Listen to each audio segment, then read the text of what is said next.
La tragedia de Francisca Leal, 1872, Colima. El nombre que no coincidía en el altar. Bienvenido a este espacio donde la historia guarda silencio y los registros oficiales dejan más preguntas que respuestas. Antes de comenzar, te invito a escribir en los comentarios desde qué lugar nos estás escuchando y si este relato te encuentra de día o en plena noche. Nos interesa saber hasta dónde llegan estas historias y en qué momento del tiempo vuelven a cobrar vida. En este canal exploramos casos reales, desapariciones y misterios ocurridos en distintas ciudades de México, relatos que fueron ocultados, ignorados o simplemente olvidados con los años. Si te atraen las historias oscuras basadas en hechos reales y quieres seguir descubriendo estos archivos silenciados, suscríbete al canal y activa la campana para no perderte ninguno de nuestros relatos. Capítulo 1. La excitación del sacerdote que reveló identidad falsa. En la ciudad de Colima, capital del estado del mismo nombre, el sábado 14 de septiembre de 1872, durante la ceremonia matrimonial que debería haber unido a Francisca Leal, de 22 años, con el hombre que se presentaba como don Gabriel Morales, de 31 años, aproximadamente a las 11 de la mañana, cuando ceremonia había progresado, según ritual católico tradicional, durante aproximadamente 20 minutos, cuando aproximadamente 200 invitados observaban desde bancos de madera de la parroquia de San Felipe de Jesús, en centro de Colima. Cuando sacerdote don Matías Cervantes había llegado a momento específico del rito donde debía leer nombres completos de novios desde registro matrimonial oficial, antes de proceder con intercambio de votos, cuando había abierto libro grande de registros que contenía información que familias habían proporcionado semanas antes durante preparativos, cuando había comenzado a leer en voz alta y clara que resonaba a través de nave de iglesia, había pronunciado: Francisca Margarita Leal Sánchez, hija de don Eduardo Leal y de doña Carmen Sánchez. Luego, había hecho pausa para voltear página del registro, preparándose para leer nombre completo del novio. Había mirado hacia página, había comenzado a leer mentalmente y súbitamente expresión en rostro había cambiado de concentración rutinaria a confusión visible. Había detenido lectura en voz alta, había mirado más de cerca al registro, había fruncido ceño, había girado cabeza para mirar directamente hacia novio, que estaba de pie en altar a aproximadamente 2 metros de distancia. Luego había mirado nuevamente hacia registro y luego había permanecido en silencio durante aproximadamente 10 segundos, que en contexto de ceremonia solemne parecieron mucho más largos, creando atmósfera de incomodidad creciente. Invitados que habían estado observando ceremonia con atención respetuosa, habían comenzado a notar pausa extraña. Murmullos discretos habían comenzado en bancos posteriores. Algunos invitados se habían inclinado hacia otros preguntando en susurros qué estaba ocurriendo. Don Matías había cerrado registro brevemente. Había respirado profundamente como si estuviera tomando decisión importante. Había abierto registro nuevamente y había hablado no hacia congregación, sino directamente hacia novio, con voz que, aunque controlada, revelaba perturbación. Disculpe, señor, pero necesito aclaración antes de continuar. ¿Podría confirmar su nombre completo, tal como aparece en documentos de identidad oficiales que presentó durante preparativos matrimoniales? El novio, hombre alto de aproximadamente 1,80 m con cabello negro peinado hacia atrás, bigote bien recortado según moda de época y vestido con traje negro formal. Había respondido con voz que había intentado sonar segura, pero que había mostrado tensión sutil. Mi nombre es Gabriel Antonio Morales Fuentes. como consta en registro. Mi padre, pero don Matías, había sacudido cabeza lentamente mirando alternativamente entre novio y registro. Eso es lo que consta en registro matrimonial que fue completado hace 3 semanas. Pero aquí había señalado hacia sección diferente del libro que aparentemente contenía documentos adicionales o anotaciones. Tengo información diferente que recibí apenas ayer de autoridades civiles. Según documentos que autoridades me enviaron verificando identidad de personas que contraen matrimonio en parroquia, el hombre que se presenta como Gabriel Antonio Morales Fuentes había hecho pausa dramática mirando fijamente hacia novio. Documentos de identidad que muestran nombre completamente diferente. Silencio absoluto había caído sobre Iglesia. Ya no había murmullos. Todos invitados habían enfocado atención completamente en escena que se desarrollaba en altar. Francisca, que había estado de pie junto a novio sosteniendo ramo de flores, había girado para mirarlo con expresión que mostraba confusión, mezclada con alarma creciente. El novio había pálido visiblemente.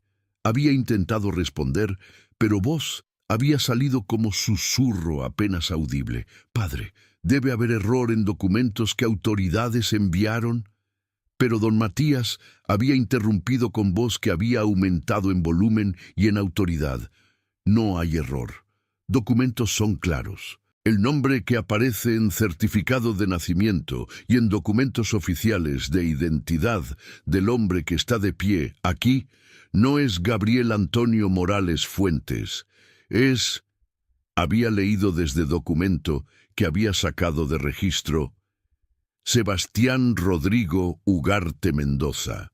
Esta es la historia de Francisca Leal, quien el 14 de septiembre de 1872 había llegado a Iglesia preparada para casarse con hombre que había conocido durante año como Gabriel Morales, quien durante ceremonia, frente a 200 invitados, el sacerdote reveló que nombre que novio había usado era falso y que nombre verdadero era Sebastián Ugarte. Revelación que conduciría a investigación, descubriendo que Sebastián había estado huyendo de acusaciones de deserción. Militar en estado de Jalisco, donde había servido en ejército durante año, pero había abandonado posición sin autorización, que había adoptado identidad falsa para evitar arresto y castigo, que había cortejado a Francisca usando nombre falso durante año completo, engañando no solo a ella, sino a familia entera, y que revelación durante ceremonia causaría escándalo, que destruiría matrimonio antes de que pudiera comenzar, y que marcaría reputación de Francisca durante años. Los detalles completos de cómo ceremonia progresó normalmente hasta momento de revelación dramática. La ceremonia matrimonial había comenzado aproximadamente a las 10:45 de la mañana del sábado 14 de septiembre de 1872, cuando Francisca Leal había entrado en la parroquia de San Felipe de Jesús del brazo de su padre don Eduardo Leal, mientras órgano pequeño de iglesia tocaba marcha nupcial tradicional que resonaba a través de nave creando atmósfera solemne apropiada para sacramento de matrimonio. Francisca había vestido traje de novia blanco que había sido confeccionado durante 6 meses por costureras de Colima usando tela de algodón fino que había sido importada desde Puebla. Vestido tenía corpino ajustado con botones pequeños de perla que descendían por espalda, mangas largas de encaje que habían sido añadidas usando técnica de costura delicada, y falda amplia que requería crinolina para mantener forma apropiada. Velo de encaje blanco cubría rostro y se extendía aproximadamente 2 metros detrás, siendo sostenido por 3 niñas pequeñas que eran primas actuando como pajes. Gabriel Morales, o el hombre que se presentaba bajo ese nombre, había esperado en altar vestido con traje negro formal que había sido prestado por primo de Francisca, porque Gabriel había explicado que, aunque tenía recursos modestos para vivir confortablemente, no poseía traje suficientemente fino para ceremonia tan importante. Familia de Francisca había aceptado explicación sin sospechar que falta de traje propio era síntoma de situación más compleja. Que Gabriel no poseía muchas pertenencias personales, porque había estado viviendo bajo identidad falsa, manteniendo perfil bajo, para evitar ser descubierto por autoridades. Durante primera parte de ceremonia que había durado aproximadamente 20 minutos, todo había procedido según protocolo católico tradicional de época. Don Matías Cervantes, que era sacerdote de parroquia desde hace 15 años, había oficiado múltiples cientos de ceremonias matrimoniales durante carrera y había seguido pasos familiares con precisión practicada. Había comenzado con sermón sobre santidad del matrimonio como sacramento instituido por Cristo, sobre responsabilidades que esposos asumían ante Dios de amarse y respetarse hasta que muerte los separara, sobre importancia de familia como núcleo de sociedad católica, y sobre bendiciones que Dios otorgaba a parejas que contraían matrimonio apropiadamente dentro de iglesia. Sermón había durado aproximadamente 10 minutos, durante los cuales Francisca y Gabriel habían permanecido de pie en altar frente a sacerdote, mientras aproximadamente 200 invitados, representando familias de clase media y media alta de Colima, incluyendo comerciantes, propietarios de tierras pequeñas, profesionales como médicos y maestros, y funcionarios gubernamentales locales, observaban desde bancos de madera tallada que llenaban nave central de iglesia. Después de sermón, don Matías había leído pasajes bíblicos apropiados para ceremonia matrimonial. Pasaje de Génesis sobre creación de Eva como compañera apropiada para Adán. Pasaje de Epístola de San Pablo sobre amor, que todo lo soporta y todo lo espera. Y pasaje de Evangelio sobre matrimonio en Caná, donde Jesús había realizado primer milagro, convirtiendo agua en vino.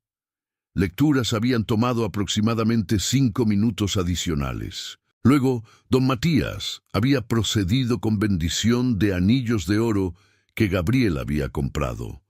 Anillos simples sin decoración elaborada que habían costado aproximadamente 20 pesos, representando inversión significativa para hombre que trabajaba como escribiente en oficina gubernamental, ganando salario de aproximadamente 50 pesos mensuales. Y entonces había llegado momento específico del ritual, donde sacerdote debía leer nombres completos de novios desde registro matrimonial oficial, antes de proceder con intercambio de votos que constituiría acto central de sacramento. Don Matías había abierto libro grande de registros que parroquia mantenía documentando todos matrimonios celebrados en iglesia. Libro contenía no solo nombres, sino información adicional que familias proporcionaban durante preparativos. Fechas y lugares de nacimiento de novios, nombres de padres, confirmación de que ambos novios eran católicos bautizados y declaración de que no existían impedimentos canónicos que prevendrían matrimonio válido. Toda esta información había sido proporcionada por Gabriel y por familia de Francisca aproximadamente 3 semanas antes, durante proceso de preparación matrimonial que Iglesia requería. Gabriel había presentado documentos que supuestamente certificaban identidad como Gabriel Antonio Morales Fuentes, nacido en pueblo pequeño cerca de Guadalajara, en estado de Jalisco, en 1841. Pero lo que don Matías había descubierto apenas un día antes, el viernes 13 de septiembre, día anterior a ceremonia, era que documentos que Gabriel había presentado no coincidían con información que autoridades civiles habían proporcionado durante verificación rutinaria que gobierno había comenzado a implementar recientemente para asegurar que personas que contraían matrimonio eran quienes decían ser.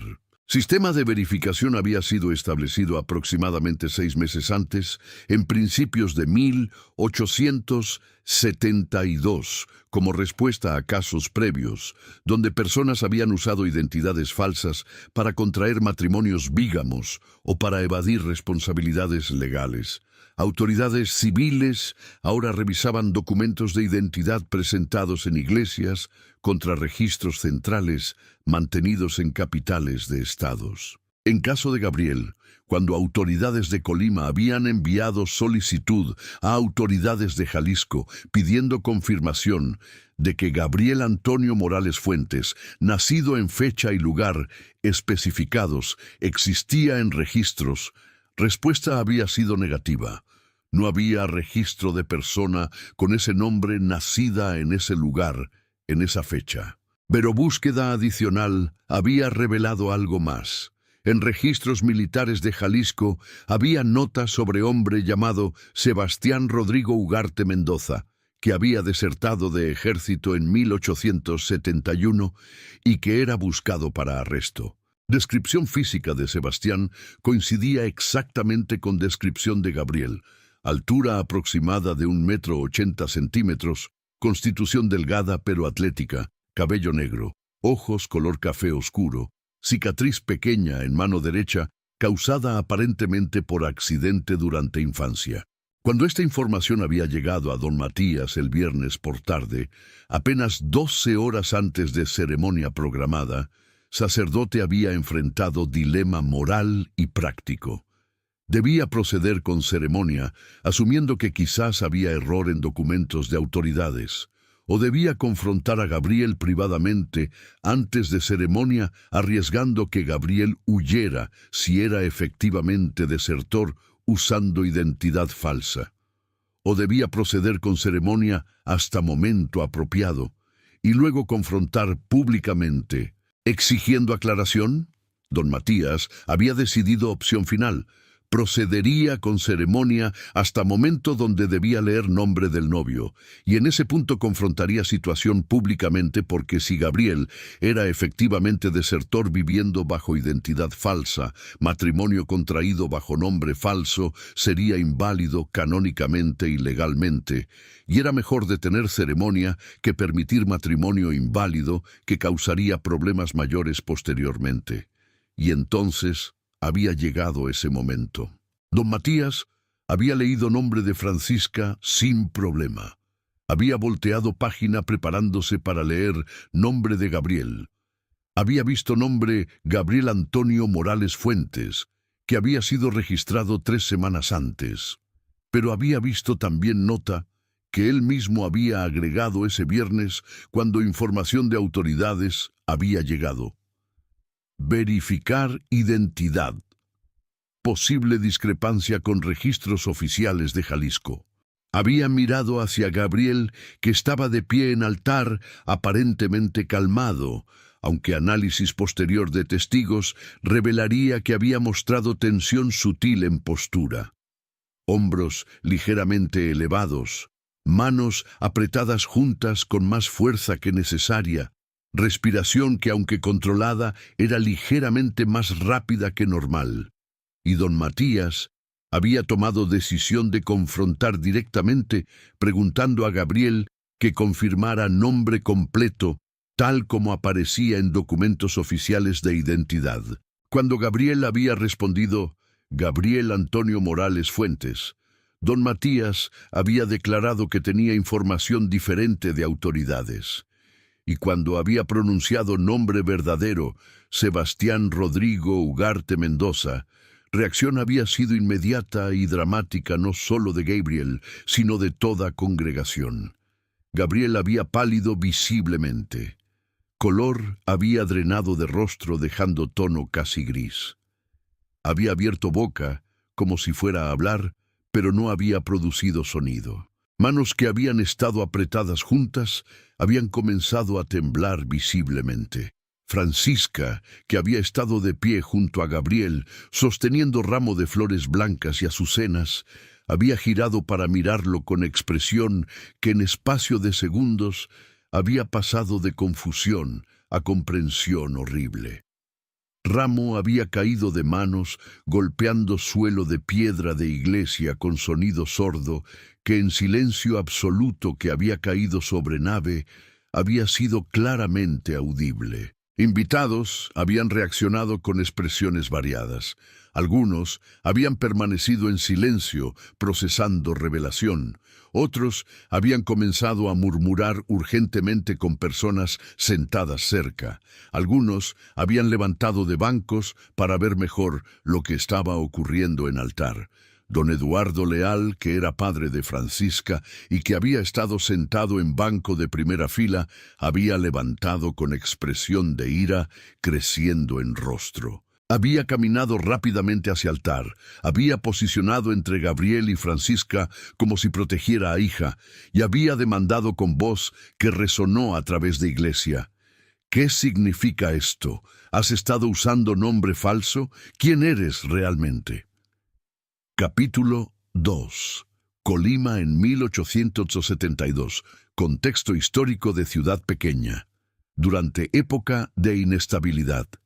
Colima en 1872 era estado pequeño de aproximadamente 60.000 habitantes ubicado en costa del Pacífico, en región donde montañas de Sierra Madre Occidental descendían hacia mar.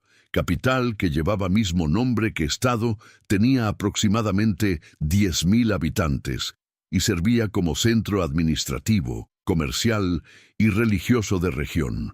Economía estaba basada principalmente en agricultura, particularmente en cultivo de café, en montañas circundantes, en cultivo de coco en áreas costeras y en ganadería en valles. Puerto de Manzanillo, ubicado aproximadamente a 100 kilómetros de capital, era punto importante de comercio marítimo, conectando estado con otros puertos del Pacífico. Pero 1872 era época de inestabilidad política considerable en México. País había experimentado décadas de conflicto. Guerra de independencia contra España que había terminado en 1821. Múltiples cambios de gobierno durante 1830 y 40. Guerra contra Estados Unidos en 1846 a 48, resultando en pérdida de territorios extensos. Guerra de reforma entre liberales y conservadores durante 1858 a 61. Intervención francesa y establecimiento de imperio de 1900. Maximiliano durante 1862 a 67 y finalmente restauración de república bajo Benito Juárez en 1867. Para 1872, Benito Juárez todavía era presidente, pero moriría ese mismo año en julio, siendo sucedido por Sebastián Lerdo de Tejada. Inestabilidad política significaba que instituciones gubernamentales, aunque funcionaban, no tenían eficiencia o alcance que tendrían décadas después. Registro civil de nacimientos, matrimonios y muertes había sido establecido durante Reforma, pero implementación era irregular, particularmente en estados pequeños y en áreas rurales. Sistema militar también era producto de época turbulenta. Ejército mexicano había sido movilizado múltiples veces durante décadas previas para guerras contra invasores extranjeros y para conflictos internos. Servicio militar no era universal, pero hombres jóvenes eran frecuentemente reclutados mediante sistemas variados que incluían desde voluntarios hasta levas forzadas, particularmente durante tiempos de conflicto. Deserción militar era problema significativo. Condiciones en ejército eran frecuentemente duras, paga era irregular, comida era escasa, entrenamiento era riguroso y castigos por infracciones menores eran severos. Muchos soldados, que habían sido reclutados contra voluntad, desertaban cuando oportunidad se presentaba. Castigo oficial por deserción era severo. Podía incluir prisión militar durante años, trabajos forzados o en casos extremos durante tiempos de guerra ejecución por pelotón de fusilamiento.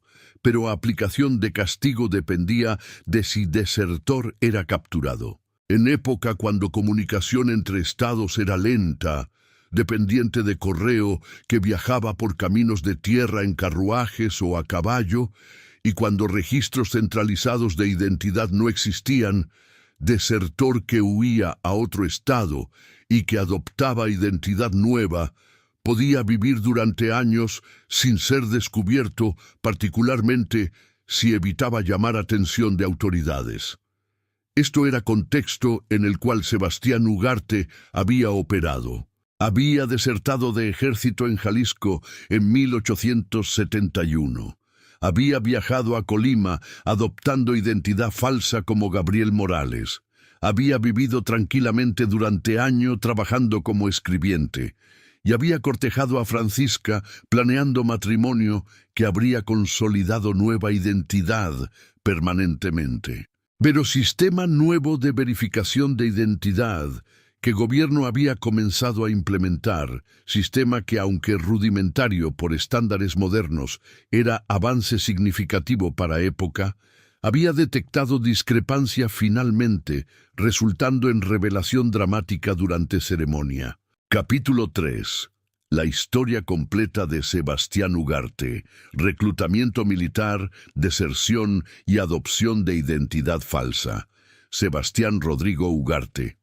Mendoza había nacido en pueblo pequeño llamado San Martín Hidalgo, ubicado aproximadamente a 50 kilómetros al oeste de Guadalajara, en estado de Jalisco, el 12 de marzo de 1841. Había sido tercer hijo de familia de agricultores modestos que cultivaban maíz y frijol en parcela pequeña de tierra que arrendaban de hacendado local.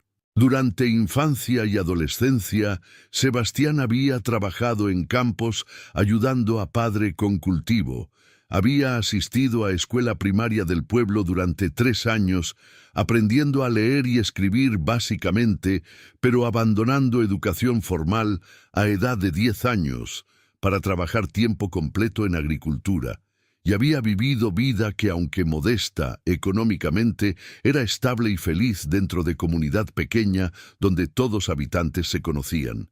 En 1867, cuando Sebastián tenía 26 años, y cuando Guerra de Reforma había terminado recientemente siendo seguida por intervención francesa, que había instalado a Maximiliano como emperador, ejército republicano bajo Benito Juárez había necesitado soldados para combatir tropas francesas y tropas mexicanas conservadoras que apoyaban imperio. Reclutadores habían llegado a San Martín Hidalgo en julio de 1867, solicitando voluntarios pero también realizando leva, reclutamiento forzado, de hombres jóvenes sanos. Sebastián, que tenía constitución atlética y que era solteros independientes, había sido seleccionado para servicio militar junto con aproximadamente 20 otros hombres del pueblo. Había sido transportado a Guadalajara, donde había recibido entrenamiento militar básico durante 3 meses. Marcha en formación, uso de rifle de infantería, obediencia a órdenes de oficiales y acondicionamiento físico mediante ejercicios extenuantes. Luego, había sido asignado a batallón que había marchado hacia norte para participar en campañas contra fuerzas imperiales que todavía controlaban partes del país. Durante año siguiente, entre 1867 y 1868, Sebastián había participado en múltiples batallas pequeñas y escaramuzas. Había visto muerte de múltiples compañeros soldados. Había experimentado hambre cuando suministros no llegaban regularmente, había sufrido enfermedades causadas por condiciones insalubres en campamentos militares, y había desarrollado desilusión profunda con servicio militar. Cuando Imperio había colapsado en 1867, después de que Francia había retirado apoyo y Maximiliano había sido capturado y ejecutado, ejército republicano había sido reducido en tamaño, pero Sebastián había permanecido en servicio porque contrato militar especificaba término de 3 años. Durante 1868 y 69, Con guerra terminada, vida en ejército había cambiado a rutina de guarnición, entrenamiento diario, guardias, mantenimiento de equipo, pero sin combate activo. Paga que durante guerra había sido irregular, ahora era aún más irregular. Soldados frecuentemente pasaban meses sin recibir salario prometido de aproximadamente 15 pesos mensuales. En 1870, cuando término de 3 años había expirado, Sebastián había solicitado licencia honorable, permitiéndole regresar a vida civil, pero solicitud había sido negada, porque Ejército todavía necesitaba personal y porque Sebastián había sido evaluado como soldado competente que sería útil mantener en servicio. Contrato había sido extendido automáticamente por 2 años adicionales. Sebastián había protestado, argumentando que había cumplido término original y que tenía derecho de regresar a familia. Pero protesta había sido rechazada por oficial superior que había amenazado con castigo si Sebastián continuaba cuestionando órdenes. Durante siguientes meses, en 1870 y principios de 71, Sebastián había vivido en estado de resentimiento creciente. Había sentido que estaba siendo retenido injustamente, que años de servicio habían sido desperdiciados sin compensación apropiada, y que vida estaba pasando mientras estaba atrapado en institución militar que no valoraba sacrificios que soldados hacían. En mayo de 1871, cuando Batallón de Sebastián había sido estacionado en cuartel en Guadalajara, oportunidad de deserción había presentado. Sebastián había sido asignado a guardia nocturna vigilando perímetro de cuartel. Durante madrugada, aproximadamente a las 3, cuando otros guardias estaban en posiciones distantes y cuando supervisión era mínima, Sebastián había tomado decisión impulsiva que cambiaría curso de vida. Había abandonado posición de guardia, había caminado fuera de cuartel y había comenzado a caminar rápidamente por calles de Guadalajara hacia afueras de ciudad. Había caminado durante horas, siguiendo caminos que conducían hacia sur. Había evitado caminos principales, donde podría encontrar patrullas militares. Había viajado mayormente durante noches, escondiendo durante días en bosques o en graneros abandonados. Y había comido mediante combinación de provisiones limitadas que había llevado y de comida que había robado ocasionalmente de campos. Durante aproximadamente semana de viaje, cubriendo distancia de aproximadamente 200 kilómetros. Sebastián había llegado a estado de Colima, que aunque era vecino de Jalisco, estaba suficientemente distante de Guadalajara, que Sebastián había esperado que autoridades militares no lo buscarían allí intensivamente. Había llegado a Ciudad de Colima en junio de 1871 con aproximadamente 10 pesos que había ahorrado durante servicio militar. Dinero que, aunque modesto, era suficiente para pagar alojamiento en casa de huéspedes modesta durante semanas mientras buscaba empleo. Pero Sebastián había comprendido que no podía buscar empleo usando nombre verdadero, porque si autoridades militares buscaban desertores y si empleador verificaba identidad con autoridades, sería descubierto y arrestado. Necesitaba adoptar identidad nueva. Había elegido nombre Gabriel Antonio Morales Fuentes, parcialmente al azar. Gabriel había sido nombre de hermano que había muerto durante infancia. Morales había sido apellido de maestro de escuela que Sebastián había admirado durante niñez, y Fuentes había sido apellido común que no llamaría atención.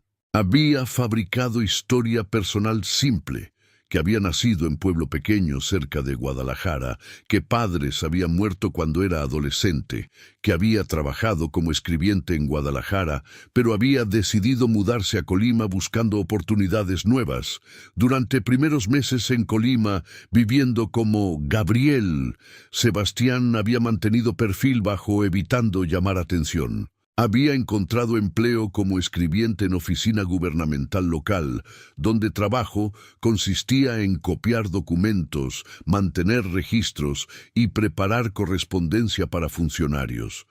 Trabajo pagaba salario modesto de 50 pesos mensuales, pero era estable y no requería interacción con autoridades militares. Había alquilado habitación pequeña en casa de huéspedes, había vivido frugalmente gastando mínimo necesario y había evitado formar amistades cercanas que podrían conducir a preguntas sobre pasado. Pero durante años de vivir en Colima, soledad había sido difícil de soportar. Sebastián, que había crecido en comunidad pequeña, donde familia y amigos proporcionaban conexión social constante, había sentido aislamiento profundo, viviendo bajo identidad falsa, sin poder compartir verdad sobre pasado con nadie. Y entonces, en junio de 1872, exactamente un año después de llegar a Colima, había conocido a Francisca Leal durante evento social organizado por Iglesia. Había sido atraído no solo por belleza física de Francisca, sino por amabilidad genuina que mostraba, por inteligencia que revelaba durante conversaciones, y por manera en que parecía ver bondad en personas, incluyendo en Gabriel, que era relativamente desconocido en comunidad. Había comenzado a cortejarla, siguiendo protocolo tradicional, visitando casa de familia Leal regularmente, conversando con Francisca en sala bajo supervisión de madre, asistiendo a eventos sociales donde podían interactuar apropiadamente. Durante cortejo que duró aproximadamente 3 meses, Sebastián había sentido conflicto interno creciente. Por un lado, quería desesperadamente conexión genuina con otra persona después de años de aislamiento. Pero por otro lado, sabía que estaba engañando a Francisca y a familia mediante uso de identidad falsa. En septiembre de 1872, después de 3 meses de cortejo, había propuesto matrimonio. Francisca había aceptado con alegría. Familia Leal había dado bendición porque, aunque Gabriel no era rico, parecía ser hombre honesto con empleo estable. Durante preparativos matrimoniales que duraron 3 semanas, Sebastián había proporcionado documentos fabricados. Había pagado aproximadamente 20 pesos, que representaban parte significativa de ahorros a falsificador en Colima, que producía documentos falsos de identidad para personas que por razones variadas necesitaban escapar de pasados problemáticos. Documentos habían sido suficientemente convincentes para pasar inspección inicial por sacerdote don Matías durante preparativos. Pero lo que Sebastián no había anticipado era que el gobierno había comenzado a implementar sistema nuevo de verificación cruzada de identidad. Cuando información había sido enviada a Jalisco y cuando discrepancia había sido descubierta, plan cuidadoso de Sebastián de establecer vida nueva bajo identidad falsa había colapsado exactamente en momento cuando estaba a punto de consolidarse mediante matrimonio. Capítulo 4. El cortejo completo, bajo nombre falso y el engaño de familia entera. Durante 3 meses de cortejo entre junio y septiembre de 1872, Sebastián, viviendo como Gabriel, había engañado sistemáticamente no solo a Francisca, sino a familia Leal entera mediante fabricación cuidadosa de historia personal y mediante control constante de información que revelaba. Cuando don Eduardo Leal había preguntado durante primera visita formal sobre familia y antecedentes de Gabriel, Sebastián había relatado historia que había preparado, que padres habían muerto de fiebre tifoidea cuando él tenía 18 años, que no tenía hermanos vivos, que había trabajado como escribiente en Guadalajara durante años, pero había decidido mudarse a Colima después de que contrato de empleo había terminado buscando cambio de ambiente. Historia había sido diseñada específicamente para explicar por qué Gabriel no tenía familia presente en Colima que pudiera ser contactada. ¿Por qué no podía proporcionar referencias de empleadores previos de Guadalajara que pudieran verificar historia?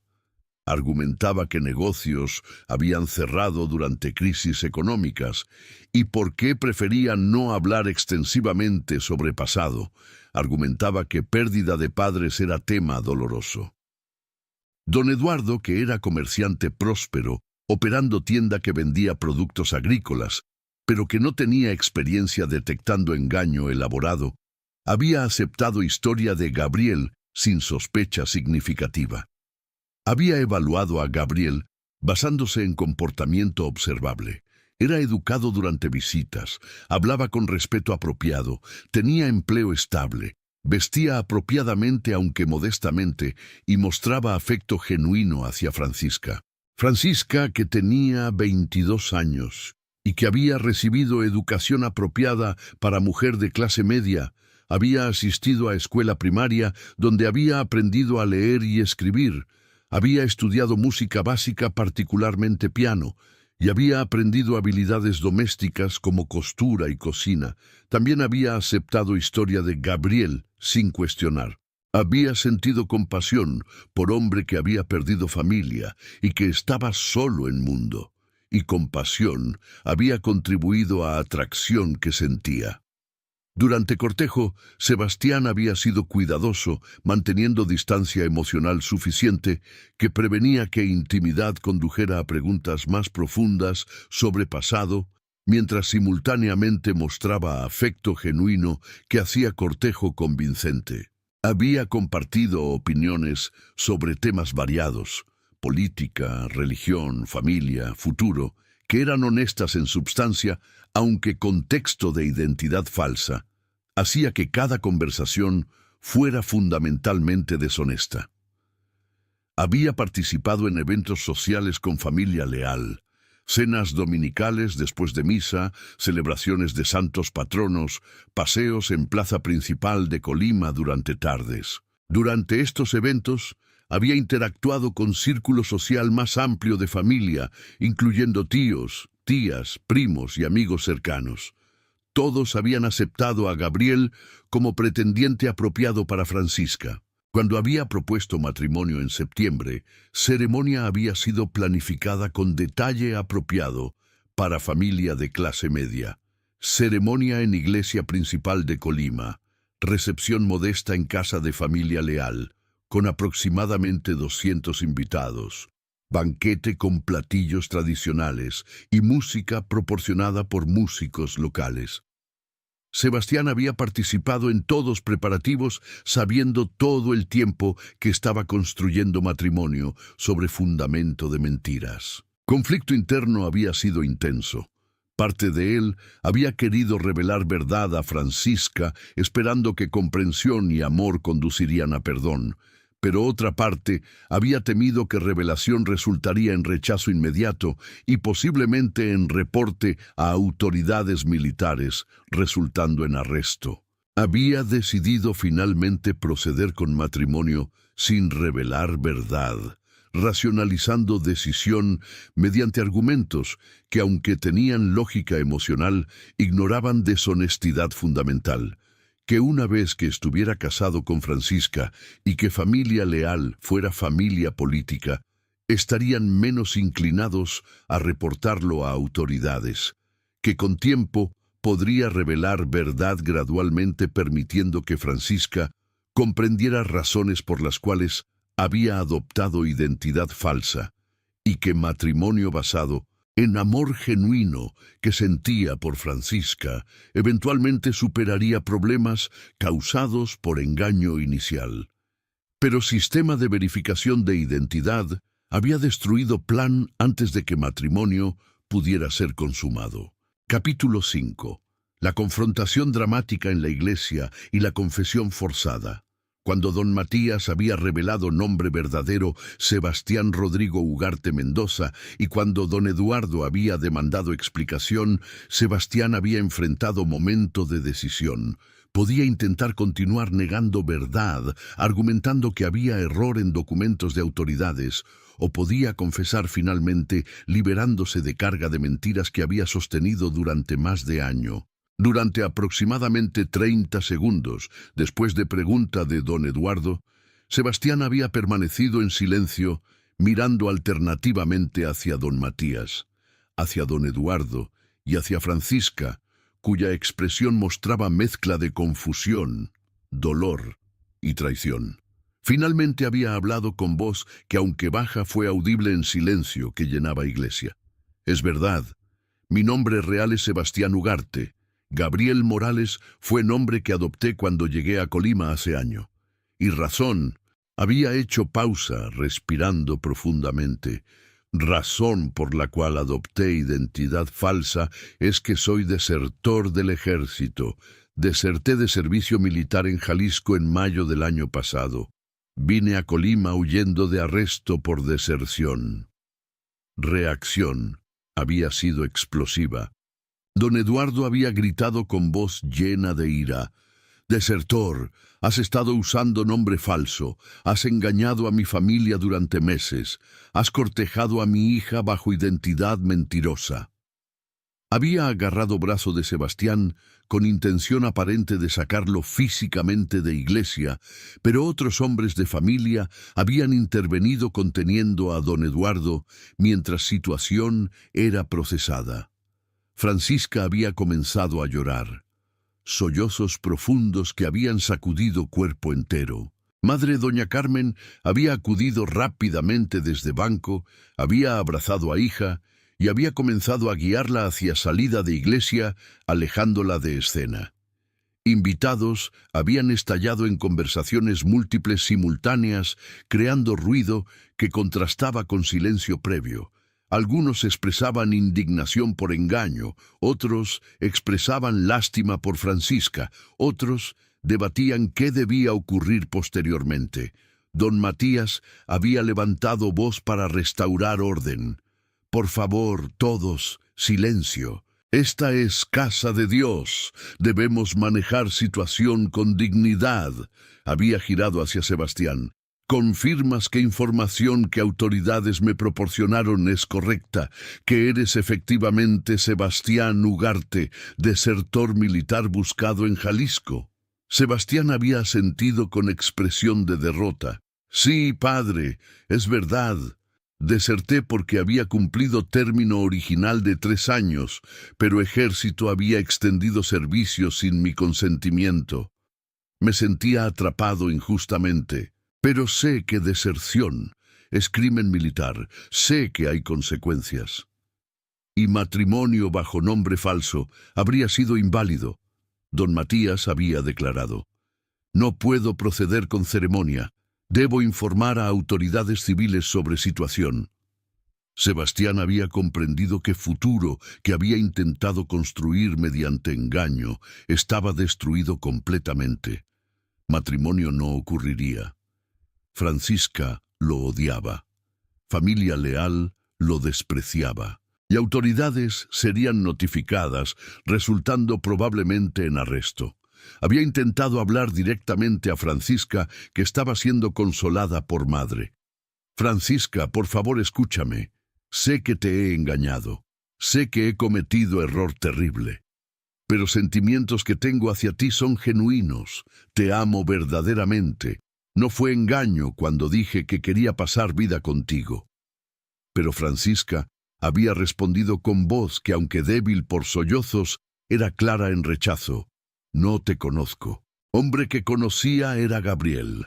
Pero Gabriel no existe. Eres extraño que mintió sobre todo. No quiero verte nunca más». Sebastián había intentado responder, pero don Eduardo y otros hombres de familia lo habían rodeado, lo habían escoltado físicamente fuera de iglesia y lo habían entregado a alguaciles que habían sido convocados. Ceremonia que debería haber sido celebración de matrimonio había terminado en escándalo público que sería recordado en Colima durante años. Capítulo 6. Las consecuencias legales, sociales y emocionales del engaño revelado. Consecuencias inmediatas para Sebastián habían sido severas. Había sido arrestado por alguaciles de Colima inmediatamente después de escena en iglesia. Había sido encarcelado en prisión local, mientras autoridades contactaban autoridades militares de Jalisco, informando que desertor buscado había sido localizado.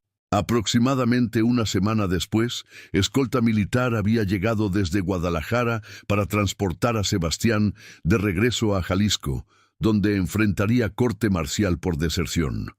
Durante corte marcial que había ocurrido en octubre de 1872, Sebastián había sido juzgado formalmente.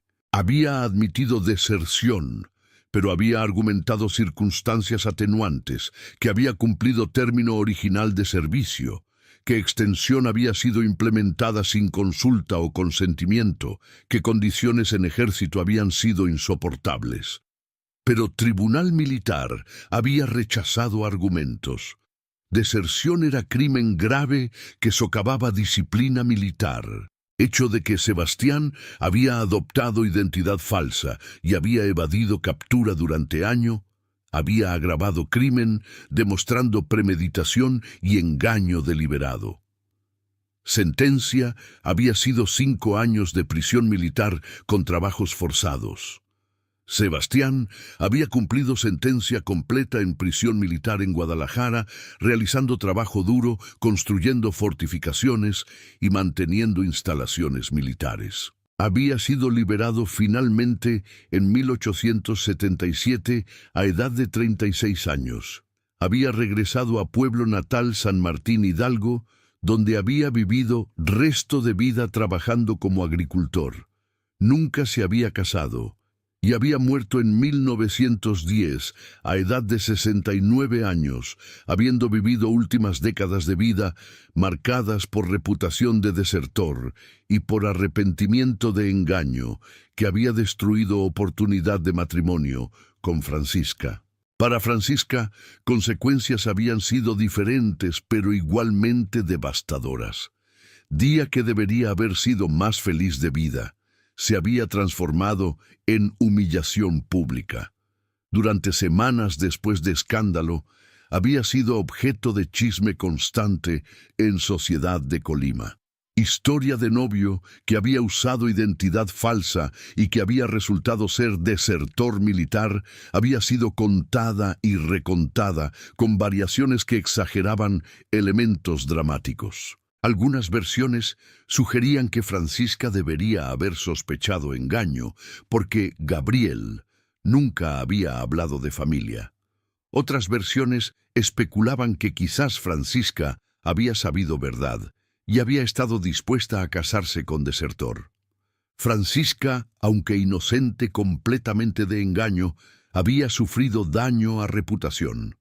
Durante años siguientes había evitado aparecer en eventos sociales, había rechazado invitaciones a reuniones y había vivido en reclusión relativa en casa de familia. Aproximadamente 2 años después, en 1874, cuando intensidad de chisme había disminuido, pretendiente diferente había expresado interés en cortejarla. Era viudo, con 2 hijos, que buscaba esposa para ayudar a criar familia. Francisca había aceptado cortejo más por necesidad práctica. En sociedad de época, mujer soltera de 26 años tenía opciones limitadas, que por amor romántico. Se había casado en ceremonia simple sin pompa que había marcado boda cancelada con Sebastián.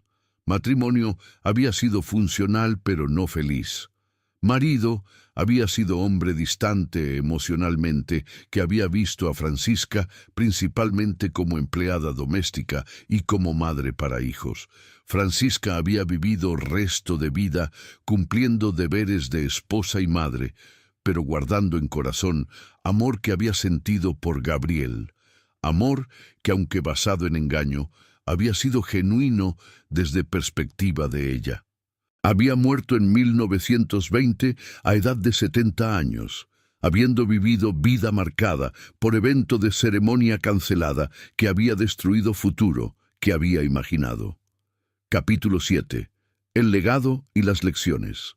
Sobre identidad, verdad y consecuencias de engaño. Caso de Sebastián Ugarte y Francisca Leal se volvió historia bien conocida en Colima, siendo contada durante décadas como advertencia sobre múltiples temas.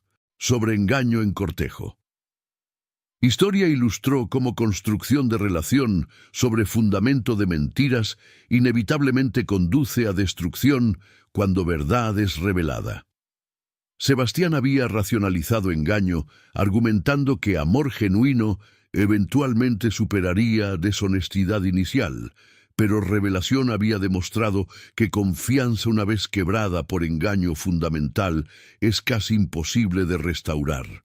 Sobre deserción militar. Aunque Sebastián había tenido razones comprensibles para desertar, extensión forzada de servicio, condiciones duras, decisión de desertar y de adoptar identidad falsa, había causado consecuencias que se extendieron mucho más allá de castigo militar inicial. Había arruinado no solo vida propia, sino también vida de Francisca, que había sido víctima inocente de engaño. Sobre verificación de identidad.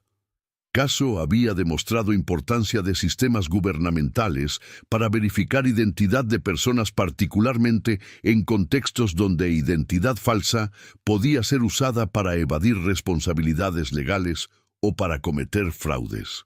Sistema que había detectado discrepancia entre identidad reclamada de Gabriel y registros oficiales, había prevenido matrimonio inválido que habría causado problemas legales mayores posteriormente. Sobre consecuencias para víctimas inocentes. Francisca, que no había tenido culpa en engaño, había sufrido daño a reputación y había vivido resto de vida marcada por escándalo. Esto ilustraba realidad cruel de época, donde mujeres frecuentemente sufrían consecuencias sociales por acciones de hombres sobre las cuales no tenían control. Descansa en paz a la inocencia y a la confianza de Francisca Leal. Amaste a hombre que creías era Gabriel Morales. Planeaste futuro con él. Pero durante ceremonia de boda, descubriste que había usado nombre falso, que era desertor militar, que había engañado durante año completo. Día de boda se transformó en humillación pública. Viviste resto de vida marcada por escándalo que no fue culpa tuya. Si esta historia te ha llegado, te invito a dejar tu me gusta, a suscribirte y a activar la campanita. ¿Qué te impacta más? ¿La excitación del sacerdote que reveló identidad falsa, el engaño de Sebastián durante año completo de cortejo, o las consecuencias devastadoras que Francisca sufrió siendo víctima inocente? ¿Crees que Sebastián merecía perdón, dadas circunstancias de deserción o engaño fue imperdonable? Comparte tus pensamientos en comentarios. La expansión completa de consecuencias sociales y del legado duradero del escándalo. Durante años, después de escándalo de ceremonia cancelada, múltiples aspectos de historia continuaron desarrollándose, creando ondas de consecuencia que afectaron no solo a Francisca y Sebastián, sino a comunidad entera de Colima. El impacto en la familia Leal. Don Eduardo Leal, que había sido comerciante respetado en Colima, había sufrido daño a reputación comercial como resultado indirecto de escándalo. Algunos clientes que habían hecho negocios con él durante años habían comenzado a comprar productos de competidores citando razones variadas, pero probablemente influenciados por asociación negativa con familia que había sido engañada tan públicamente.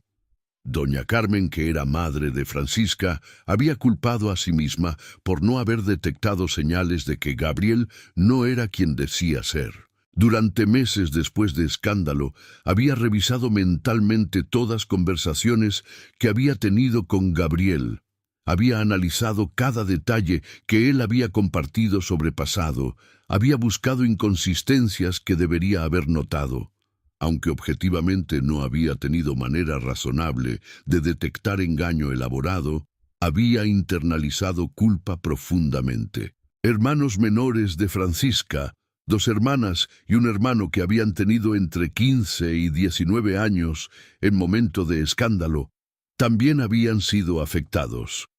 Hermanas habían enfrentado dificultad encontrando pretendientes apropiados durante años siguientes porque algunas familias habían sido cautelosas sobre asociarse con familia leal, temiendo que escándalo indicara problemas de juicio o de carácter. Hermano, que había admirado a Gabriel como figura de hermano mayor potencial, había quedado confundido y desilusionado por revelación de engaño. Las reacciones variadas de la comunidad de Colima. Sociedad de Colima, que era relativamente pequeña y cerrada, había reaccionado de maneras variadas a escándalo. Algunos miembros de élite social, particularmente mujeres mayores que valoraban reputación y apariencia, habían condenado a Francisca, argumentando que mujer apropiada debería haber sido más cautelosa, aceptando cortejo de hombre que no tenía familia presente o referencias verificables. Esta condena, aunque injusta, reflejaba normas de época, donde mujeres eran frecuentemente culpadas por acciones de hombres. Otros miembros de comunidad, particularmente personas que conocían a Francisca personalmente y que valoraban carácter sobre apariencia, habían expresado simpatía por situación, reconociendo que Francisca había sido víctima inocente de engaño elaborado. Habían intentado apoyar a familia leal mediante continuar haciendo negocios con don Eduardo y mediante invitar a Francisca a eventos sociales, intentando normalizar situación. Grupo tercero había visto escándalo principalmente como entretenimiento, historia dramática que proporcionaba material para chisme y especulación durante meses. Este grupo había contribuido a difusión de versiones exageradas de historia que habían dañado reputación de Francisca aún más. El desarrollo de la historia de Sebastián después de prisión. Después de ser liberado de prisión militar en 1877, habiendo cumplido 5 años de sentencia, Sebastián había regresado a pueblo natal San Martín Hidalgo, donde había intentado reconstruir vida. Había encontrado que reputación como desertor lo precedía. Vecinos que lo habían conocido durante infancia y adolescencia lo trataban con mezcla de lástima y de desconfianza. Algunos expresaban comprensión, argumentando que deserción había sido respuesta razonable a extensión forzada de servicio, pero otros argumentaban que deserción era acto de cobardía que manchaba honor de pueblo. Había trabajado como jornalero en campos de otros agricultores porque no tenía tierra propia y porque no tenía recursos para arrendar o comprar parcela. Trabajo era duro y paga era modesta, aproximadamente 20 pesos mensuales, que era apenas suficiente para sobrevivir. Durante años siguientes había vivido vida de soledad relativa. Había intentado cortejar mujeres varias veces, pero cuando historia de deserción y de identidad falsa era conocida, y en comunidad pequeña historia era siempre conocida, interés desaparecía rápidamente. Ninguna familia respetable quería asociarse con hombre que había engañado a mujer durante año y que había sido encarcelado por deserción. Había envejecido solo trabajando hasta que salud había declinado. Había muerto en 1910, a edad de 69 años, en Hospital de Caridad de Guadalajara, donde había sido admitido después de colapsar mientras trabajaba en campo. Funeral había sido asistido por aproximadamente 10 personas. Algunos vecinos de pueblo que habían sentido obligación cristiana de mostrar respeto por muerto, incluso si no habían respetado al hombre durante vida. La vida matrimonial posterior de Francisca y las sombras del pasado. Matrimonio de Francisca con viudo en 1874 había sido marcado desde principio por sombra de escándalo previo.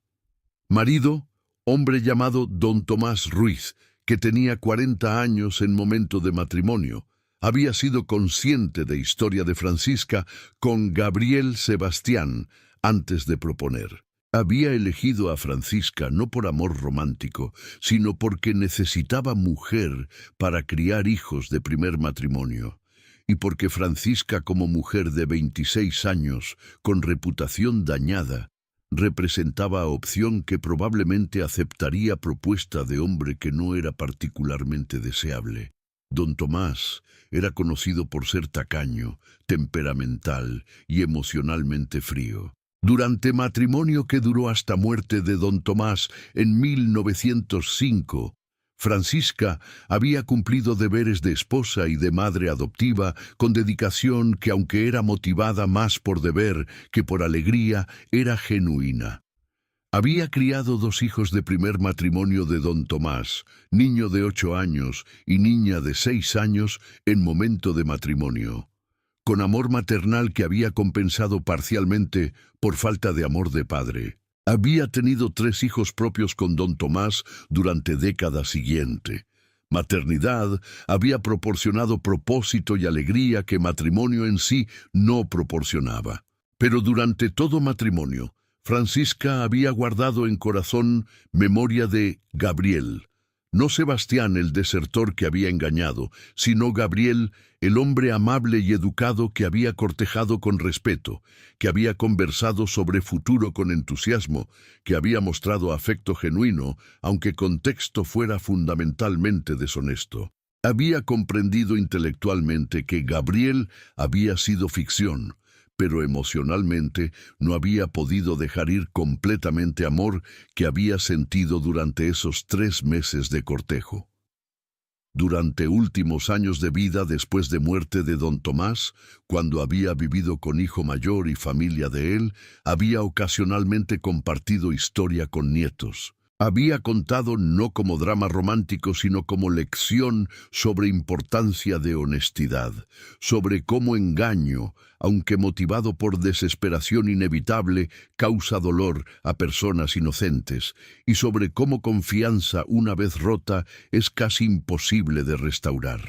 El cambio gradual en percepciones sociales durante décadas siguientes. Durante décadas después de Escándalo, percepciones sociales sobre Caso habían evolucionado gradualmente. Inmediatamente después de Evento, en 1872, narrativa dominante había sido que Sebastián era villano que había engañado víctima inocente. Esta narrativa había sido reforzada por hecho de que deserción militar era crimen serio y que uso de identidad falsa era fraude. Pero durante 1880 y 90, cuando más información sobre condiciones en ejército mexicano durante período postguerra había emergido, testimonios de soldados sobre paga irregular, sobre comida inadecuada, sobre extensiones forzadas de servicio, algunos miembros de sociedad habían comenzado a desarrollar simpatía más matizada hacia desertores, argumentando que aunque deserción era técnicamente crimen, en algunos casos era respuesta comprensible a injusticia. Esta evolución de perspectiva no había exonerado a Sebastián completamente. Engaño de Francisca, mediante uso de identidad falsa, todavía era visto como acto reprehensible, pero había creado reconocimiento de que situación había sido más compleja que simple historia de villano y víctima. Para principios del siglo XX, cuando nueva generación que no había vivido Escándalo personalmente, había comenzado a dominar sociedad de Colima, historia había sido recordada principalmente como anécdota histórica interesante sobre cómo verificación de identidad había detectado fraude, no como escándalo activo que afectaba reputaciones de personas vivas. Las lecciones institucionales que emergieron del caso. Caso de Sebastián Gabriel había tenido impacto en políticas institucionales, particularmente en iglesia y en gobierno. Don Matías, que era sacerdote, que había detenido ceremonia, había usado Caso como ejemplo durante sermones sobre importancia de honestidad en matrimonio. Había enfatizado que matrimonio basado en engaño no solo era pecado, sino que era inválido sacramentalmente porque consentimiento genuino requería que ambas partes conocieran verdad sobre identidad de otra persona. Autoridades civiles de Colima habían fortalecido proceso de verificación de identidad para matrimonios. Habían establecido protocolo que requería no solo que personas presentaran documentos, sino que documentos fueran verificados con autoridades de estados, donde personas afirmaban haber nacido antes de que matrimonio fuera autorizado.